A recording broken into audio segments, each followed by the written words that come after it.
ವಣಕ್ಕಂ. ಇಂದು ನಾನು ಹೊಸ ಆಹಾರ ಪದ್ಧತಿಯ ಬಗ್ಗೆ ಮಾತನಾಡಲಿದ್ದೇನೆ. ನೀವು ನಿಜವಾಗಿಯೂ ತಪ್ಪಿಸಬೇಕಾದ ವಿಷಯಗಳು. ಈ 5 ವಿಷಯಗಳು: 1. ಬಿಳಿ ಸಕ್ಕರೆ ಮತ್ತು ಬಿಳಿ ಉಪ್ಪು. 2. ಹಾಲಿನ ಉತ್ಪನ್ನಗಳು. 3. ಗೋಧಿ ಮತ್ತು ಮೈದಾ. 4. ಬಿಳಿ ಅಕ್ಕಿ ಮತ್ತು ಅದರ ಉತ್ಪನ್ನಗಳು. 5.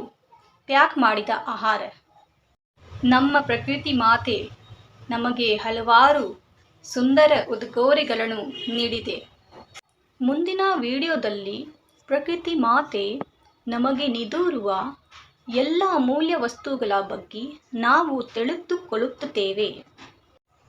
ನಮ್ಮ ಸದ್ಗುರುಗಳು ಹೊಸ ಆಹಾರ ಪದ್ಧತಿಯನ್ನು ಅಳವಡಿಸಿಕೊಳ್ಳುವುದು ಕಡ್ಡಾಯವಾಗಿರುವ ಸಂಯಮ ಕಾರ್ಯಕ್ರಮವನ್ನು ಸಹ ನೀಡಿದ್ದಾರೆ.